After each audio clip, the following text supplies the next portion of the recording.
요나서 1장 1절로 6절의 말씀, 우리 함께 한 목소리로 함께 봉독하시도록 하겠습니다. 요나서 1장 1절로 6절의 말씀입니다. 여호와의 말씀이 아미떼의 아들 요나에게 임하니라. 이르시되 너는 일어나 저 큰 성읍 니느웨로 가서 그것을 향하여 외치라. 그 악독이 내 앞에 상달되었음이니라 하시니라. 그러나 요나가 여호와의 얼굴을 피하려고 일어나 다시스로 도망하려 하여 욥바로 내려갔더니 마침 다시스로 가는 배를 만난지라. 여호와의 얼굴을 피하여 그들과 함께 다시스로 가려고 뱃삭을 주고 배에 올랐더라. 여호와께서 큰 바람을 바다 위에 내리심에 바다 가운데 큰 폭풍이 일어나 배가 거의 깨지게 된지라. 사공들이 두려워하여 각각 자기의 신을 부르고 또 배를 가볍게 하려고 그 가운데 물건들을 바다에 던지니라. 그러나 요나는 배 밑창에 내려가서 누워 깊이 잠이 든지라. 선장이 그에게 가서 이르되 자는 자여 어찌함이냐. 일어나서 내 하나님께 구하라. 혹시 하나님이 우리를 생각하사 망하지 아니하게 하시리라 하니라. 아멘. 오늘도 하나님의 은혜와 축복이 우리 성도님들 모두에게 함께 하시기를 바랍니다.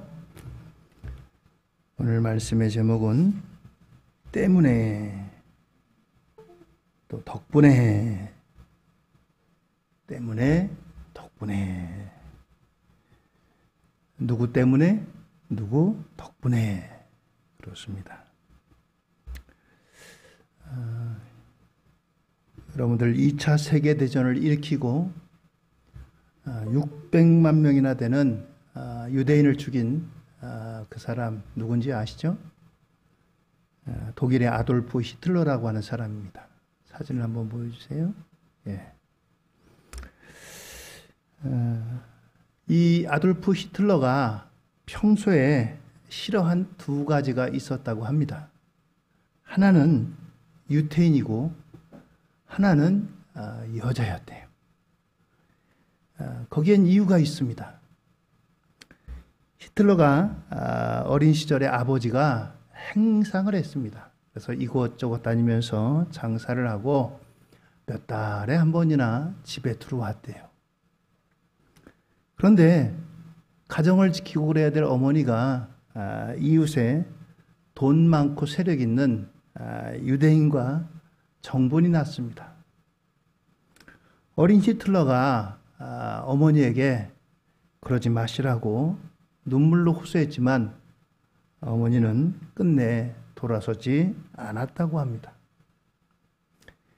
이 일로 인해서 히틀러 마음속에는 그 이제 유대인에 대한, 그리고 또 어머니 여자에 대한 미움이 싹이 트게 되는 계기가 되었다라고 합니다. 히틀러가 후에 이제 독일의 권력을 잡고 2차 세계대전을 일으키고 이렇게 했는데도 불구하고 그의 주변에 많은 여자들은 있었지만 결코 그들에게 사랑을 주지 않았다고 합니다. 결혼도 하지 않았고요. 뭐 정부는 있었지만 그 정도지 그 이상 이제 사랑이라든가 결혼을 하지 않은 그런 삶을 살았다고 합니다. 히틀러 한 사람 때문에 600만이나 되는 어마어마한 유대인들이 죽음을 당했잖아요. 그리고 2차 세계대전으로 수많은 사람들이 이제 전쟁터에서 희생을 당했고요. 여기에는 히틀러는 물론이고 히틀러의 어머니의 삶도 이제 한몫을 했다라고 할 수 있습니다. 사람은 나 혼자 살아간다고 해가지고 나 혼자 삶으로 끝나는 것이 아니고 누군가에겐 긍정적으로 혹은 부정적으로 반드시 영향을 끼치게 되어 있습니다. 그렇습니다. 나를 통해서 나를 바라보고 사람들 가운데 어떤 사람들은 이제 부정적인 그런 영향을 받기도 하고 또 어떤 경우에는 긍정적인 영향을 받기도 합니다. 성경에 바로 이런 이제 긍정적이고 또 부정적인 이러한 사람들을 말씀해 줍니다.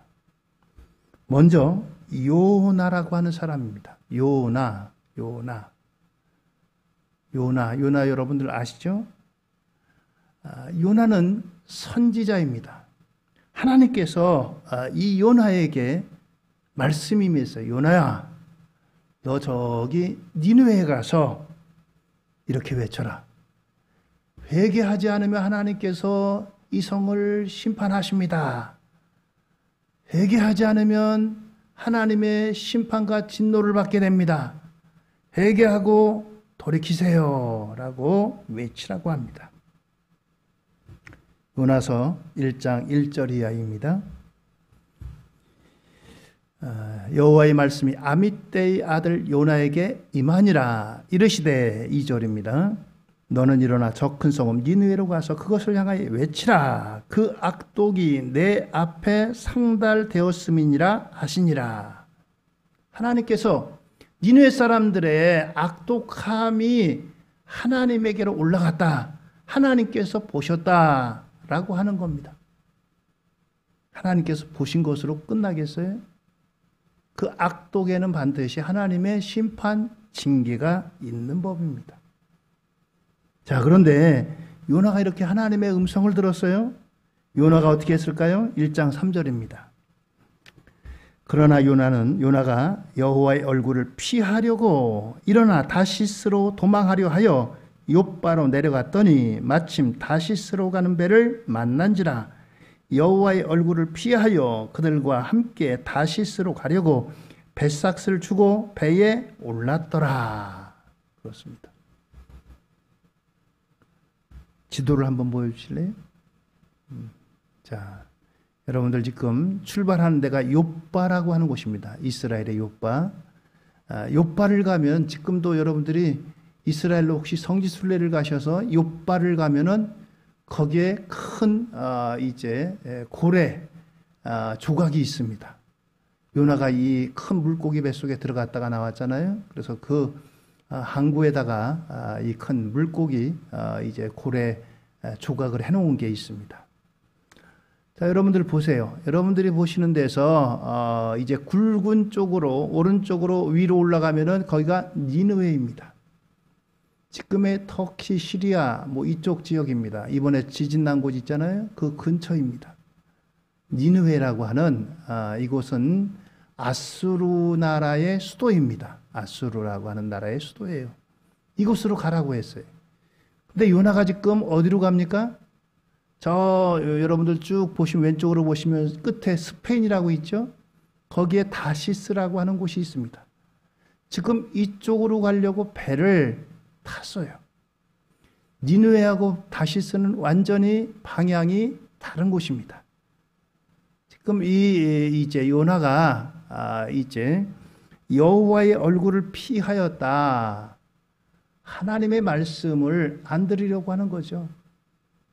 창세기에 보면은 아담과 하와가 하나님을 얼굴을 피해서 동산나무 사이에 숨었다라고 했습니다. 여러분들 하나님의 얼굴을 피한다고 피해지겠어요?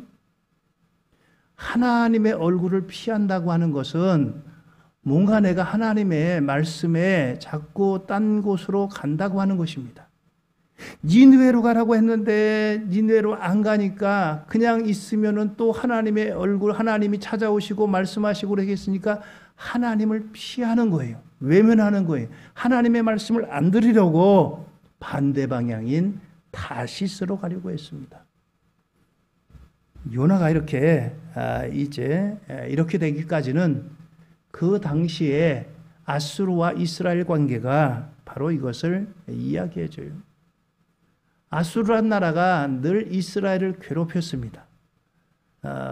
시도 때도 없이 쳐들어와서 약탈해가고 또 그리고 이제 그 사람들을 포로로 잡아가고 이런 일들을 했어요.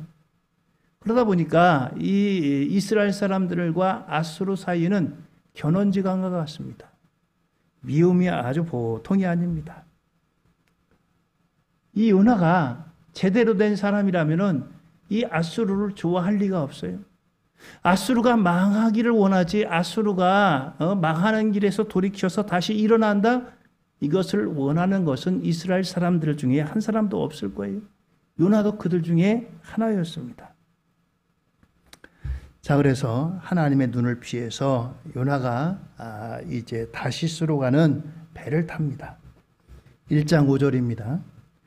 사공들이 두려워하여 각각 자기의 신을 부르고 또 배를 가볍게 하려고 그 가운데 물건들을 바다에 던지니라. 그러나 요나는 배 밑층에 내려가서 누워 깊이 잠이 든지라 라고 했습니다. 하나님의 얼굴을 피해서 니느웨가 아닌 다시스로 가는 것도 모자라 가지고 그 배 가운데서도 가장 밑에 저 아래층에 내려가서 아무도 보이지 않게, 사람들의 눈에도 띄지 않고, 또 하나님께서 찾아오셔도 하나님이 사람들 때문에 못 찾도록 이와 같이 저 배 밑창으로 내려갔습니다. 편해서 자는 게 아니죠. 하나님의 음성을 들었는데 말씀을 순종하자니 이건 도대체 내가 용납이 안 돼. 그렇다고 불순종하자니 하나님께서 또 하나님이 뭐라고 하실 것 같고, 에라 모르겠다. 그냥 저 밑창에 가서 잠이나 자자. 한숨 자고 나면 뭐가 이루어지겠지. 바로 그런 심정으로 배 밑창으로 내려갔던 겁니다. 오늘 이것이 요나의 마음이에요. 그런데 이 요나가 탄 배에 어떤 일이 일어났냐? 요나서 1장 4절입니다. 여호와께서 큰 바람을 바다 위에 내리시매 바다 가운데 큰 폭풍이 일어나 배가 거의 깨지게 된지라 라고 했습니다. 여기 여러분들, 큰 바람을 일으키신 분이 누굽니까? 여호와께서, 하나님께서 큰 폭풍을 불러 일으키셨다라고 말씀하십니다. 그렇습니다. 요나가 이 일로 말미암아 사람들이 다 배에 모였어요. 처음에는 이제 배에 무거운 짐들을 먼저 바다에 던졌습니다. 폭풍 가운데는 배가 가벼워야지 항해를 할 수 있지, 무거우면 잘못하면 전복됩니다. 그래서 배에 싣고 있던 무거운 것들, 감나가는 것들, 무역하기 위해서 이제 사놓은 그 모든 것들을 다 바다에 던졌습니다. 그런데도 폭풍이가 멈추질 않아요. 사람들을 불러 모았습니다. 여러분들 가운데 혹시 여러분들 중에 누가 틀림없이 죄 지은 사람이 있다. 근데 그 사람이 누군지 나는 모르기 때문에 제비를 뽑읍시다. 제비를 뽑아서 당첨된 사람은 그 사람은 바다에 던지겠습니다. 그 사람 때문에 이 폭풍을 만났으니까. 그렇게 하고 사람들을 불러 모았습니다. 사람들이, 적지 않은 사람들이 배에 탔는데 제비를 뽑았는데 이 제비가 바로 요나에게 당첨이 됩니다. 요나에게 당첨이 됩니다. 자, 요나가 1장 12절에 이야기합니다. 1장 12절이요. 그가 대답하되 나를 들어 바다에 던지라. 그리하면 바다가 너희를 위하여 잔잔하리라. 너희가 이 큰 폭풍을 만난 것이 나 때문인 줄을 내가 아노라 하니라. 요나가 고백하는 거예요. 여러분들, 이 큰 폭풍을 만난 것은 바로 나 때문입니다. 내가 하나님의 말씀에 니느웨로 가라는데 니느웨로 안 가고 지금 다시스로 가는 배를 탔기 때문에 하나님이 이 큰 폭풍을 몰고 오신 겁니다. 바로 나 때문입니다. 라고 이와 같이 고백을 했어요. 그렇습니다. 여러분들, 이 요나가 그러면은 요나 때문에 이 큰 폭풍이 왔는데 요나가 정말 믿음이 형편없는 사람이냐? 요나가 믿음이 형편없는 사람이 결코 아닙니다. 요나서 1장 9절에 이렇게 이제 요나에 대해서 설명합니다. 사람들에게 자기 자신을 소개합니다. 그가 대답하되 나는 히브리 사람이요 바다와 육지를 지신 하늘의 하나님 여호와를 경외하는 자로라 하고, 하늘의 하나님 여호와를 경외하는 사람이다. 그렇습니다. 이제 요나는, 그러니까 그에게 하나님의 음성이 들려졌죠. 하나님의 음성이 아무에게나 들려지겠어요? 믿음이 좋은 그런 사람이었습니다. 그럼에도 불구하고 그가 탄 배에 이 큰 풍랑을 몰고 오신 그 하나님입니다. 그렇습니다. 나머지 사람들은 사실 이 요나 때문에 엄한 풍랑을 만난 거예요. 요나 때문에.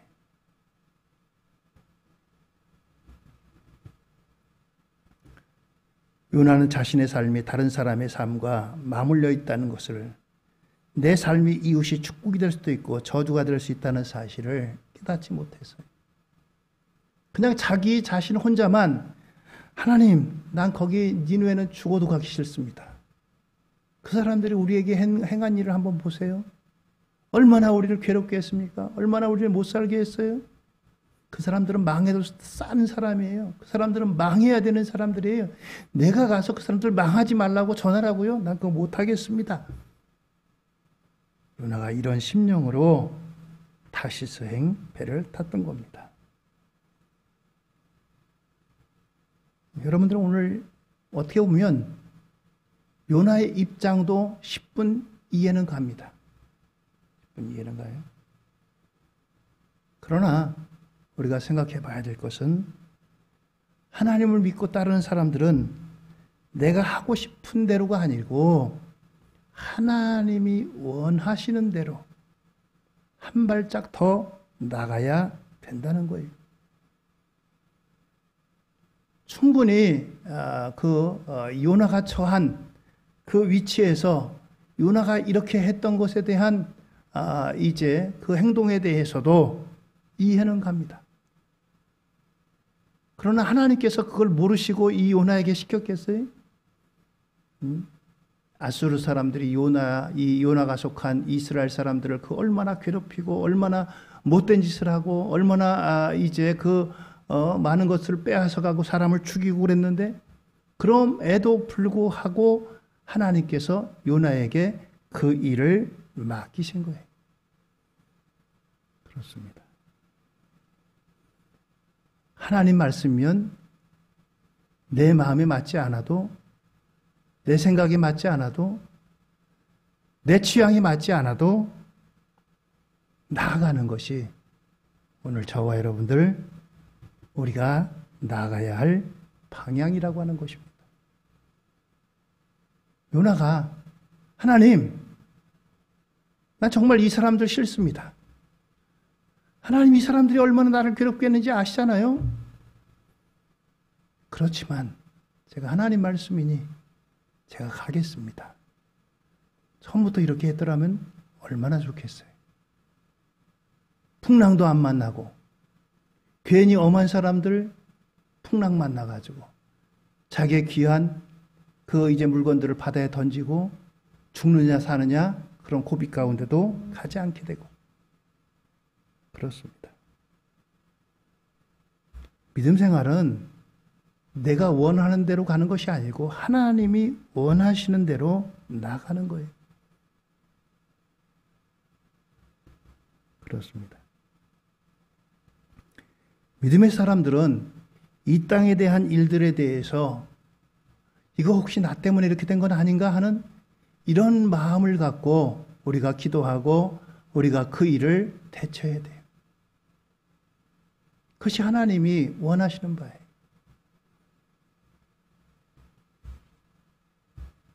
그렇습니다. 하나님께서 아브라함을 부를 때 말씀하십니다. 창세기 12장 3절에 보면 너를 축복하는 자에게는 내가 복을 내리고 너를 저주하는 자에게는 내가 저주하리니 땅의 모든 족속이 너로 말미암아 복을 얻을 것이라 하는지라. 아브라함이 누군가에게 복이 될 것이라고 말씀하셨어요. 아브라함의 후손인 우리도 마찬가지입니다. 하나님의 사람들은 누군가에게 선물을 주는 사람이어야 합니다. 한자 가운데 수류화계라고 하는 말이 있습니다. 수류화계라고 하는 말이 있어요. 물은 흐르고 꽃은 피네. 물은 흐르고 꽃은 핀다라고 하는 말입니다.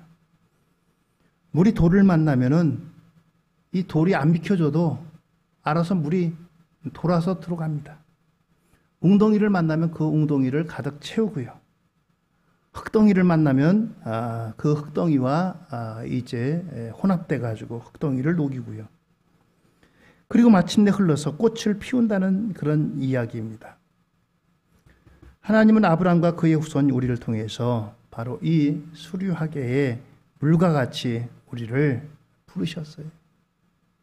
그 어떤 어려움과 장애가 있어도 꽃을 피우는 물과 같은 사람들인 것입니다. 오늘 여러분들 바로 이 요나 한 사람 때문에 배에 타고 있는 많은 사람들이 이런 이제 위험을 만났어요. 첫사람 아담 한 사람 때문에 온 인류에게 죄가 들어왔던 것입니다. 그렇습니다. 한 사람 때문에 많은 사람들에게 부정적인 영향을 끼치기도 합니다. 반대로 바울 덕분에입니다. 덕분에의 사람. 바울은 참 드라마틱한 인생을 살았습니다. 요즘 말로 하면 금수저를 물고 태어났어요. 그는 날 때부터 로마 시민권을 갖고 있습니다. 그리고 난지 8일 만에 할례를 받고 유대인 중에 유대인, 그리고 가말리엘 문화생, 학력, 혈통, 또 종교적인 이 모든 것들 다 금수저입니다. 그런데 그가 이제 자신이 그토록 미워하고 또 핍박하던 이제 교회를 핍박하러 가다가 다메섹에서 예수님을 만났어요. 예수님을 만나면 그러면 금수저에서 다이아몬드 수저로 됐느냐? 그것이 아니고 오히려 흙수저같이 되었습니다. 잘 나가던 사람이 오히려 사람들에게 미움을 받았어요. 미움 정도가 아니라 사람들이 그를 죽이려고 하는 대상이 됐습니다. 동족 유대인들이 끊임없이 이 바울을 죽이려고 곳곳에 포진을 했어요. 마침내 이제 사도 바울이 로마 시민권 찬스를 씁니다. 그가 어려운 가운데 만나니까 스톱! 나 이런 사람이야. 로마 시민권을 딱 내놓습니다. 로마 시민권은 아무리 백부장, 천부장이라도 함부로 그 사람을 정죄할 수가 없습니다. 정식 재판에 이제 회부될 권한이 있습니다. 그리고 로마 황제에게서 재판을 받을 권리가 있는 게 로마 시민권자예요. 대단한 이제 힘이 있습니다. 그래서 마침내 이제 로마에 가서 재판을 받기 위해서 배에 태워져 가지고 로마로 가게 됩니다. 요나가 이제 니느웨가 아닌 다시스로 가려고 배를 타듯이 이 바울도 배를 타게 됩니다. 이 배에는 바울뿐만 아니라 많은 죄수들도 있고 또 여기에 또 이제 장사하는 많은 사람들도 함께 타서 적지 않은 수가 이 배에 타게 됐습니다. 성경에 보면 이 배에 276명이나 되는 사람이 타고 있다고 했어요. 그런데 배가 잘 이제 순조롭게 항해하다가 중간에 가서 갑자기 광풍을 만나게 됩니다. 해도 별도 보이지 않습니다. 이 사람들이 이제 야 우리 다 죽었구나. 그리고 이 죄수들을 이제 호송하는 사람들은 죄수들이 도망갈 걸 염려해가지고 차라리 죄수들은 죽여버려라. 그렇게까지 명령을 내리기도 합니다. 그런데 두려움 가운데 있는 이들을 향해서 바울이 그들에게 외칩니다. 사도행전 27장 21절 이하입니다. 여러 사람이 오래 먹지 못하였음에 바울이 가운데 서서 말하되 여러분이여 내 말을 듣고 그레데에서 떠나지 아니하여 이 타격과 손상을 면하였더라면 좋을 뻔하였느니라. 내가 너희를 권하노니 이제는 안심하라. 너희 중 아무도 생명에는 아무런 손상이 없겠고 오직 배뿐이리라. 그렇습니다. 사람들이 풍랑을 만나서 이제 죽게 되었다라고 그렇게 생각하고 그러는데 바울이 안심하라. 하나님께서 나에게 말씀하셨다. 이 배는 이제 손상을 입겠지만 너희 생명에는 아무 손상이 없을 것이다 라고 말하는 것입니다. 요나와 반대 경우죠. 요나가 풍랑 만난 것이 바로 요나 때문에 그 배에 타고 있던 많은 사람들이 풍랑을 만나서 죽게 됐지만 사실 이 배가 풍랑을 만난 것은 이제 광풍을 만났기 때문이라고 했어요. 바울이 탄 배가. 그런데 하나님께서 바울에게 말씀하시고 바울이 그들에게 나에게 안심하라고 했다. 여러분들 안심하시오 라고 말하는 것입니다. 27장 23절 이하에 하나님의 음성을 들은 바울의 말이 나오죠. 내가 속한 바 곧 내가 섬기는 하나님이 사자가 어젯밤에 내 곁에 서서 말하되 바울아 두려워하지 말라. 내가 가이사 앞에 서야 하겠고 또 하나님께서 너와 함께 항해한 자를 다 내게 주셨다 하였으니 그러므로 여러분이여 안심하라. 나는 내게 말씀하신 그대로 되리라고 하나님을 믿노라. 그런즉 우리가 반드시 한 섬에 걸리리라. 그렇습니다. 이 배에 타고 있던 사람이 276명이에요. 바울 한 사람 때문에 이 배에 타고 있던 나머지 275명이 그들의 생명이 보존될 것이다. 왜냐하면 하나님께서 이 바울을 로마 황제까지 가게 하기 위해서 이 배를 보호하시는 겁니다. 바로 바울 덕분이죠. 바울 덕분입니다. 그렇습니다. 바울은 포박당에서 무시받는 죄수의 몸입니다. 죄수였지만 사람들에게 선물을 줬어요. 생명을 선물로 줬습니다. 안심하라고 했어요. 하나님을 믿고 신실하게 섬기는 사람이기 때문에 하나님께서 그에게 함께 하신 겁니다. 바울의 일생을 보면 바울은 사실 아시아로 가서 복음을 전하려고 했어요.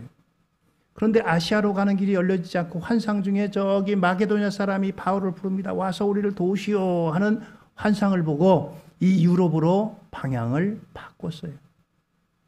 유럽으로 방향을 바꿔서 가는 곳곳마다 복음을 전했습니다. 예수님의 복음이 전해지고 이때만 해도 유럽이 아시아보다 문화가 떨어졌어요. 그런데 이 바울을 통해서 이제 복음이 전파되고 그러면서 유럽이 기독교 문화를 이루게 되고 기독교 문화를 이루면서 세계를 선도하는 그런 문화가 됐어요. 오늘날 세계가 모든 바로 이 바울이 전한 기독교 문화를 통해서 세계가 돌아갑니다. 그렇습니다. 바울은 그가 하고 싶은 대로 하지 않았어요. 아시아로 가려고 했지만 아시아로 가는 길이 열려지질 않았어요. 하나님이 허락하지 않았어요. 그래서 저 마게도냐 사람, 유럽 사람이 그를 부릅니다. 그래서 하나님이 나를 유럽으로 부르시는구나. 자기 뜻을 버리고 유럽으로 가는 길을 선택했어요. 하나님의 뜻에 순종했습니다. 그렇습니다. 바울은 나는 날마다 죽노라 했어요. 죽는 사람입니다. 죽는 사람이 끝까지 자기 고집하고 자기 주장하고 그러겠어요? 죽는 사람은 아무것도 아닙니다.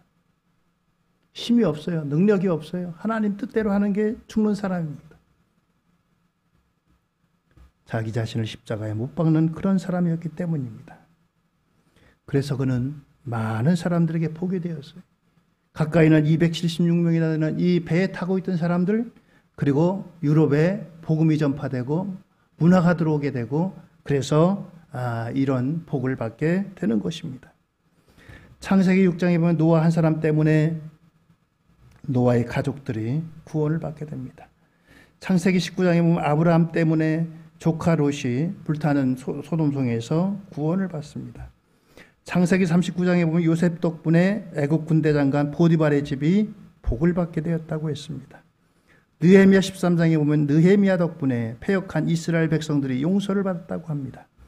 노아 덕분에, 아브라함 덕분에, 요셉 덕분에, 느헤미야 덕분에 가족과 이웃, 나라가 복을 받게 되는 것입니다.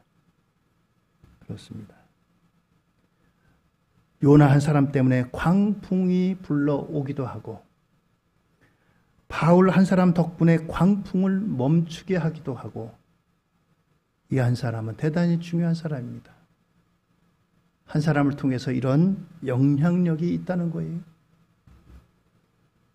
오늘 저와 여러분들 과연 나 때문에, 나 덕분에, 누군가가 나 덕분에 당신 덕분에 참 행복했습니다. 감사합니다. 당신 때문에 내가 이렇게 됐습니다. 어떤 사람이 되시겠어요? 오늘 하나님의 사람들, 덕분의 사람들은 하나님의 말씀에 순종하는 사람입니다. 내 마음대로, 내 뜻대로가 아니고 내 취향대로가 아니고 하나님의 뜻대로. 거기에는 어떻게 보면 힘든 십자가의 길일 수도 있습니다. 어렵기도 합니다. 정말 내 마음과 내 뜻과 내 취향과 맞지 않을 수도 있습니다. 그러나 하나님 말씀대로 나갈 때 하나님께서 주시는 놀라운 은혜와 축복이 있습니다. 거시변에서 나 한 사람 물론이고 많은 사람에게 선한 영향을 끼치는 복된 역사가 있기 때문입니다. 출애굽기 34장 7절의 말씀입니다. 인자를 천대까지 베풀며 악과 과실과 죄를 용서하리라. 그러나 별을 면제하지는 아니하고 아버지의 악행을 자손 3, 4대까지 보응하리라. 신명기 5장 10절입니다. 나를 사랑하고 내 계명을 지키는 자에게는 천대까지 은혜를 베푸느니라. 그렇습니다. 창세기 26장 4절입니다. 내 자손을 하늘의 별과 같이 번성하게 하며 이 모든 땅을 내 자손에게 주리니 내 자손으로 말미암아 천하 만민이 복을 받으리라. 이는 아브라함이 내 말을 순종하고 내 명령과 내 계명과 내 율례와 내 법도를 지켰음이라 하시니라. 그렇습니다. 아브라함 덕분에 그 아들 이삭이 복을 받았습니다. 아브라함이 말씀대로 살려고 애쓴 덕분입니다. 조상은 분명히 후손의 불행과 행복에 영향을 미칩니다. 열왕기상 11장 34절입니다. 그러나 내가 택한 종 내 종 다윗이 내 명령과 내 법도를 지켰으므로 내가 그를 위하여 솔로몬의 생전에는 온 나라를 그의 손에서 빼앗지 아니하고 주관하게 하려니와. 그렇습니다.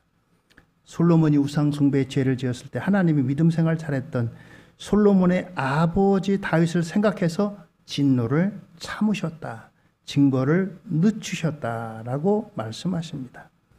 솔로몬보다 250년 뒤에 히스기야 왕에게도 말씀하십니다. 열왕기하 19장 34절입니다. 내가 나와 나의 종 다윗을 위하여 이 성을 보호하여 구원하리라 하셨나이다 하였더라. 그렇습니다. 성경은 오늘 나의 삶이 내 생애로 끝나는 것이 아니라 자손들에게, 후손들에게 영향을 준다고 말씀합니다. 여러분들 이것을 잘못 생각하면 죽은 조상이 이제 혼령이 돼가지고 자손들을 돌본다라고 우리 유교적인 입장에서는 그렇게 그래서 생각해서 이제 제사를 잘 지내야 된다 그러잖아요. 결코 조상의 혼령이 돌보는 것이 아니라 그 우리의 선조들이 하나님을 잘 섬김으로 하나님께서 그 후손들에게 복을 주신다는 거예요. 그 조상들이 하나님 앞에 순종하고 충성하고 하나님 말씀대로 살았던 그와 같은 일로 말미암아 하나님께서 기억하시고 그 후손들에게 복을 주신다는 것이지 그 조상의 혼령이 후손들을 돌보는 것이 결코 아닙니다. 복 주시는 주체가 혼령이 아니라 하나님이 주시는 거예요. 그렇습니다. 오늘 여러분들 그렇다고 한다면은 내 생애가 나 혼자로 끝나는 것이 아니라 내 후손들에게 영향을 끼칩니다. 내가 하나님 앞에 어떻게 살았느냐 이것에 따라서 내 후손들이 하나님 앞에 복을 받을 수도 있고 그렇지 못할 수도 있습니다. 그렇다고 한다면 하나님 앞에 선한 영향력을 끼치는 이와 같은 이제 우리 부모님들 되어서 하나님 앞에 오늘 이제 바울 덕분에 배를 타고 갔던 사람들이 구원을 받습니다. 바울 덕분에 미개했던 유럽이 복음화가 되고 또 그 땅이 복을 받습니다. 새로운 문화 문명이 꽃피게 되고 세계를 선도하는 그와 같은 대륙이 됩니다. 요나 한 사람 때문에 배를 타고 갔던 사람들이 풍랑을 만납니다. 자기의 재산을 바다에 던지고 그래도 풍랑이 끊이지를 않습니다. 풍랑 때문에 죽을 거의 지경까지 이르게 됩니다. 오늘 나 때문에, 나 덕분에, 우리 부모님, 우리 이제 할아버지 할머니 덕분에 우리들이 이렇게 잘 살게 되었다. 우리들이 복을 받았다. 오늘 이와 같은 복된 역사가 오늘 우리 연수홍인의 가족들 모두 위에 함께 하기를 주의 이름으로 축원드립니다. 할렐루야. 그래서 하나님 앞에 복 받으시는 우리 후손들에게까지 선한 영향력, 복을 끼치는 복된 역사가 우리 모두에게 함께 하시기를 주의 이름으로 축원드립니다. 기도하시겠습니다.